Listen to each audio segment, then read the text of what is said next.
Parce qu'il est essentiel d'être conseillé, CGECO accompagne votre entreprise de sa création à sa transmission.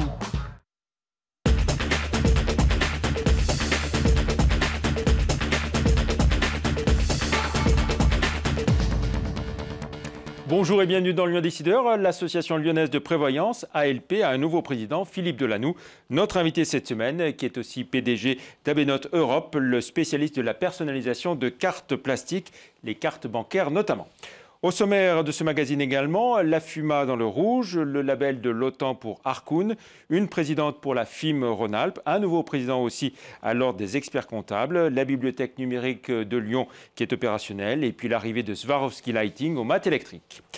Loisirs outdoor, la FUMA en perte. Le groupe Dromont affiche un résultat net dans le rouge de 15 millions d'euros sur un chiffre d'affaires stable de 224 millions et demi d'euros. Les pôles montagne et great outdoor sont en progression. En revanche, le pôle surf affiche un recul de 16,5%. Bonne tenue des activités internationales grâce à un bond de 24% en Asie qui compense le recul de 5% en France. Les activités boutiques et e-commerce poursuivent leur croissance. À retenir enfin une forte baisse de l'endettement de la FUMA qui passe de 48 à 17 millions d'euros en un an. Bonne pioche pour Arkoun, l'entreprise spécialisée dans la sécurité informatique qui vient de décrocher le label NATO, en d'autres termes l'agrément de l'OTAN, niveau Green, un label international qui renforce encore un peu plus la crédibilité de la société lyonnaise. Cette entreprise présidée par Thierry Rouquet intervient sur tout ce qui touche à la protection des réseaux, des données et des postes de travail.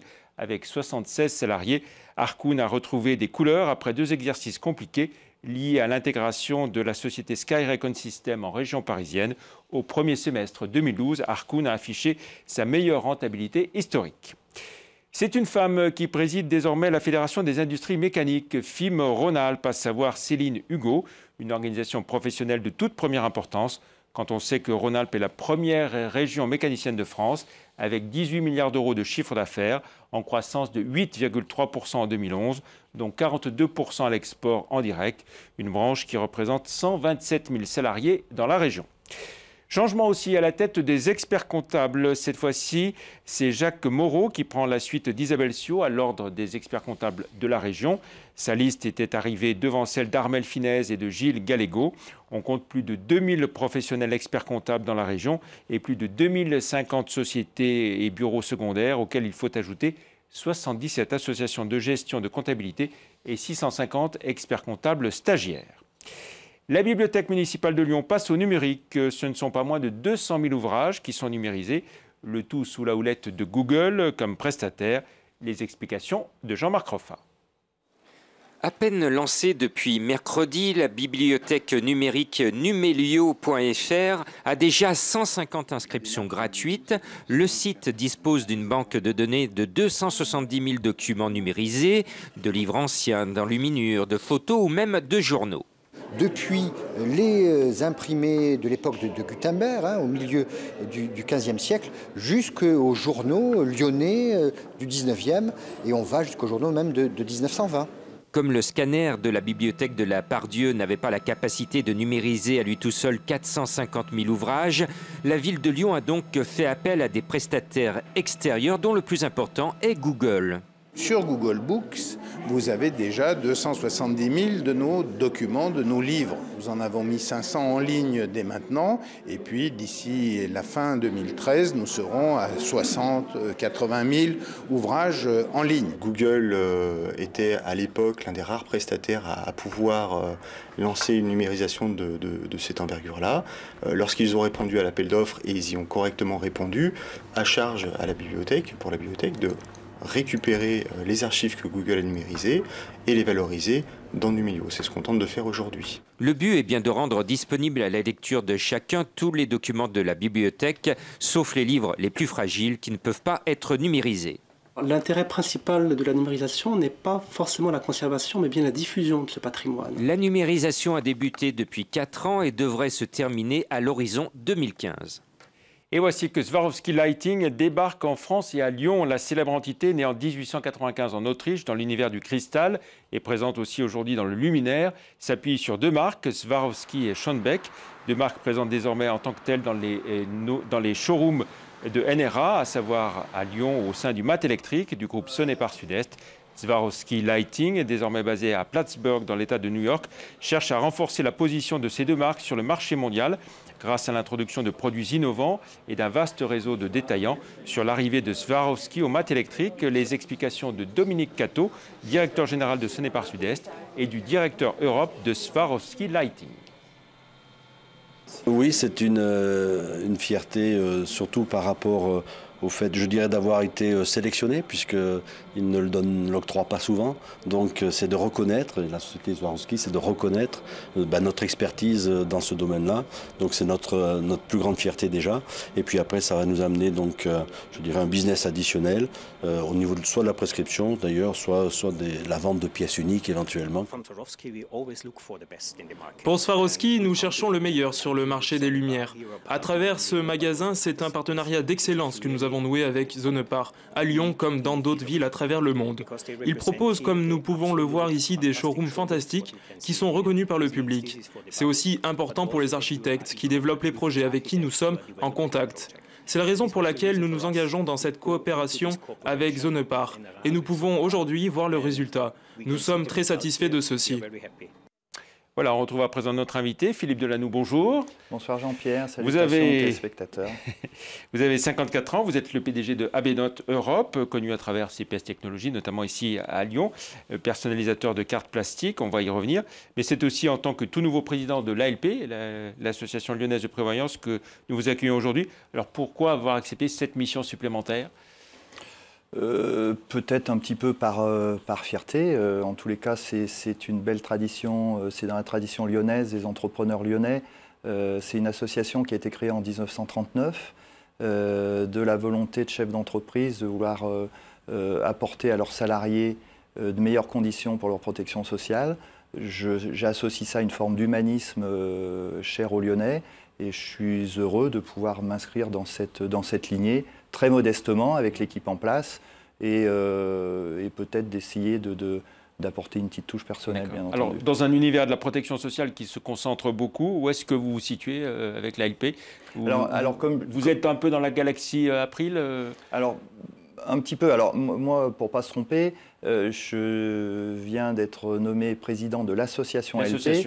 Et l'association avait créé des passerelles avec April depuis un certain nombre d'années, sous la présidence de Robert Chassagne en 2005, si je ne m'abuse, pour que la société de courtage créée dans la galaxie LP soit prise en charge de plus en plus par le groupe April. Formidable réussite, une grande dynamique lyonnaise là aussi, donc pourquoi ne pas s'appuyer sur cette réussite et sur cette dynamique pour apporter de meilleures conditions aux entreprises adhérentes de l'ALP. Donc la société de courtage est détenue, contrôlée par April, voilà. Et l'association est indépendante. Voilà, l'association est indépendante et en quelque sorte garante de l'esprit des fondateurs et garante de ce rôle social. Donc il y a une très forte volonté des administrateurs en place de respecter cette vocation sociale. On a encore, par exemple, une famille très présente qui a créé historiquement Monsieur de Sautel, qui a été l'un des pères créateurs d'ALP. Et c'est une vraie fierté, effectivement, de pouvoir continuer cette belle histoire. Donc l'ALP, c'est combien 2500, 3000 entreprises Oui. Il y a plus de 50 000 bénéficiaires. Vous me pardonnerez de ne pas avoir les chiffres exacts, mais il y a... C'est l'ordre de grandeur. Voilà. Oui, il y a une présidente, directeur général extrêmement dynamique et avec une nouvelle équipe commerciale. Donc il y a une volonté de se développer et peut-être même de se développer en dehors des frontières lyonnaises pour que les autres sociétés en France puissent bénéficier d'aussi bonnes conditions qu'à Lyon. Alors, vous évoquez la dimension sociale humaniste. On peut dire un mot peut-être de ce que vous avez fait avec la maison de l'ALP. Alors, c'est un formidable exemple, effectivement, du rôle social de l'ALP. L'ALP avait son siège place Renaudel dans le 3e, pas très loin d'ici, vers la gare de la Pardieu. Et il y a eu une convention de signer avec les associations du Père de Verre, en particulier Habitat Humanisme, pour créer une maison intergénérationnelle. Ça veut dire que l'idée est de créer une cinquantaine de logements où il y aurait, je crois, une trentaine de personnes âgées non dépendante, mais qui se retrouve peut-être un peu seule à la suite de deuil ou d'événements familiaux, et avec une vingtaine d'étudiants. Donc ça créerait des liens intergénérations. Donc c'est un formidable exemple de ce qui est de la mobilisation dont est capable ALP, puisque c'est une mise à disposition complète des locaux et avec une gestion d'habitat urbanisme qui n'a plus à faire ses preuves à ce jour. Un mot très vite, parce qu'il ne reste plus beaucoup de temps. Le financement de la protection sociale en France, c'est de plus en plus compliqué et difficile. Quelle serait pour vous la bonne solution de façon très synthétique? Comme toujours, il s'agit d'une solution concertée, de compromis. Il faut que les assurés comprennent que ce n'est pas un tonneau des Danaïdes et que ce n'est pas un puits sans fond. Et il faut que les dirigeants comprennent les exigences des mutuelles également. Donc il y a un équilibre à trouver et qu'il y a un équilibre de citoyenneté quelque part. Un mot avec votre autre casquette de président d'Abenote Europe, CPS Technologies, personnalisateur de cartes. Rappelez-nous un peu la position de votre groupe, de votre entreprise. Écoutez, là aussi, il se passe des choses intéressantes puisqu'on est en train de changer d'actionnaire et j'en suis assez satisfait également. On avait, depuis qu'un industriel lyonnais, Roger Caille, bien connu par les anciens de la maison, nous avait vendu à un groupe américain. Aujourd'hui, on va changer d'actionnaire pour intégrer le groupe Safran, qui est un groupe français et leader mondial. Donc c'est une vraie reconnaissance de notre savoir-faire, puisque c'est ça en particulier qui recherche. Le leader français, c'est nous, et ils cherchent à s'appuyer sur nous pour leur développement européen, voire mondial. C'est combien de personnes? Quel chiffre d'affaires pour l'instant votre... Alors, le Abenote Europe, c'était 25 millions d'euros l'année passée, et sur 2 territoires essentiellement, France et République tchèque, 300 personnes à peu près. Et on intègre un groupe qui, dans la division carte, a 7500 personnes et fait 1,5 milliard de chiffre d'affaires, et qui lui-même appartient à un plus grand groupe qui a 70 000 personnes et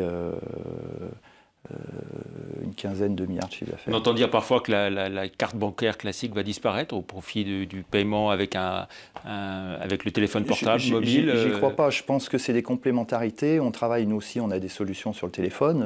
C'est déjà fait. Par contre, il y a un tel a priori de confiance acquis par la carte bancaire dans le monde entier, et il y a une telle simplicité aujourd'hui d'utilisation sur tous les réseaux que la carte ne peut pas être rayée comme ça. Par contre, il peut avoir des outils plus modernes, complémentaires, mais la carte restera le lien de confiance avec le consommateur. Combien de cartes personnalisées chaque année par vous? Alors, il y en a un petit peu moins aujourd'hui parce que les banques font face à elles aussi des défis. Et ce qui était valable 1 an et maintenant a été valable 2 ans et maintenant 3 ans. Mais on est sur plus de 14 millions de cartes personnalisées. Très bien. Merci beaucoup, Philippe Delanoue. Merci à vous et bonne chance surtout. Merci. Très bonne semaine. On se retrouve bientôt pour Lyon Décideur. Merci. Au revoir.